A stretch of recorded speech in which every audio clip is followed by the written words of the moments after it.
Well, hundreds of thousands of young people are now leaving school after their successful matric last year and now going into institutions of higher education for the first time. For many, it'll be the first time they move away from home and will be fully in charge of their own daily lives. But for some, this can pose health risks and sometimes social challenges for many people at a very young age in their first year of study. Professor Ramneek Ahluwalia is the CEO at Higher Health South Africa. Professor, good afternoon to you and thank you for your time on Daytime Update today. What kind of challenges or difficulties do 18, 19-year-old people face when they go into institutions of higher education away from home for the first time? Good afternoon, Stephen, and good afternoon to everyone.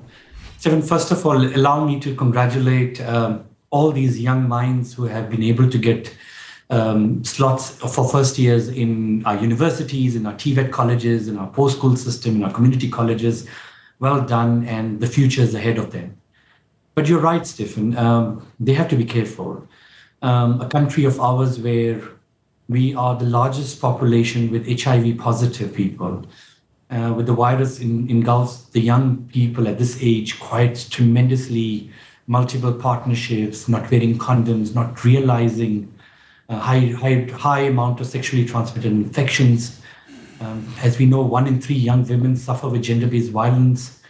This unknown territory, leaving your parental guidance, being of your own, falls you into prey for many things like transactional sex, gender-based violence, sexual violence. One has to be careful. And the biggest among all is mental health. 1 in 4 young South Africans in post-school education suffer with mental health, anxiety, academic stress, depression, suicide. A reality. Suicide is probably our biggest killer of young minds and our future's economy in this country. Drugs, alcohol addiction, an age where peer-to-peer influence leads to abuse and abuse leads to addiction and kills the whole career. So the future gets impacted with these societal, health, and economic challenges that surround these young future minds, the hope of a mother, the hope of guardians, the future of this country. And the aim is to protect them. And that's the reason why induction is very important. Awareness to them is important. What help is available, how they must control themselves, resilience building among young people. It's that hard work that is required with institutions, higher health, to build a future for this country. Part of this is also just about, communicating with young people, reminding them, for example, that we are still a country with a very high rate of HIV prevalence, which people often forget.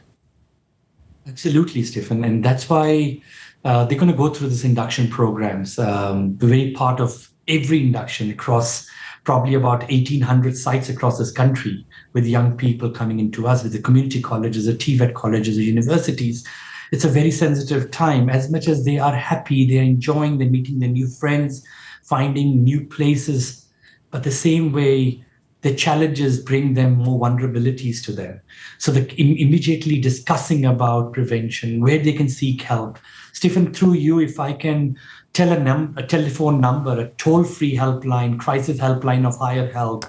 The number is 0800 363636.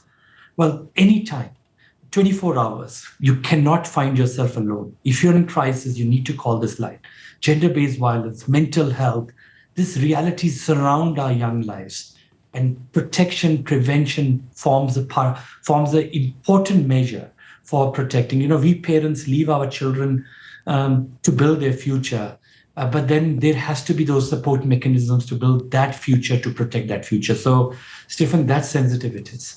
I mean, for some of it, it's also about trying to maintain some kind of communication with your children. And often, Professor, I'm sure you know this, they're leaving, they're going to an institution of higher learning. The last person they want to spend time on the phone to sometimes is their parents. I mean, sometimes they need their parents more than ever. But how can you keep those lines of communication open? This unspoken reality is to be understood by the parents themselves. It's definitely by the institutions, by resident wardens, by student support services, by lecturers. It's a whole society. And of course, now is a young mind that's coming in. that ability to say, keep a track, be with them in this difficult time, talk to them, remind them. The peer-to-peer influence, this unspoken reality, this unknown territory, this unsense of freedom can be devastating at times when it slips away. But a control system, building resilience, being around them changes the whole equation. So for a parent and a guardian who's listening to me, handhold them for the initial time, build them. Same appeal is to the vice chancellors and to all the student support services, to the wardens. Walk with them. Do not stop informing them where it is, what it is. And that's a communication, Stefan, that needs to continue. And channels like yourself, we are trying to get to them to make sure that as much as this is a sense of happiness, it's a great glory for a family to see that child building a future and being in an institution of higher learning, building skills for their family to grow. On the other side, it can become very difficult for them. And I think that's the message, Stefan, and that's critical for us. Are the institutions, the universities, the colleges themselves, do they have enough resources to make sure that there's enough help for younger people during this time? And we know how difficult it is, how expensive things are, how so many of institutions simply do need more money. Are they able to help? Stephen, we've been preparing for this for the whole year.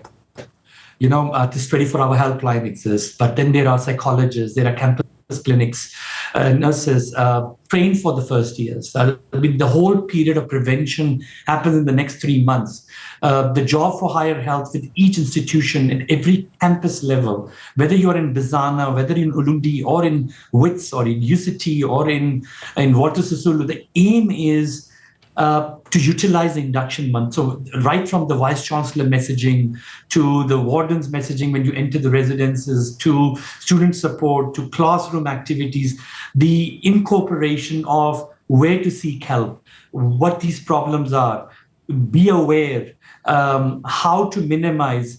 As much as South Africa is too big, our resources are limited, an honest attempt is critical. And I think that's where the whole preparation has been in this. So there are systems. The aim is to tap on the systems to make sure the systems are very activated.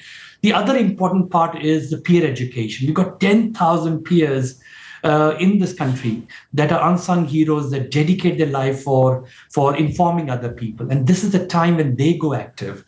The hope is still there that we reach every new life coming in. We do slip away, and channels like yourself and many more communication, we need to not miss any opportunity here.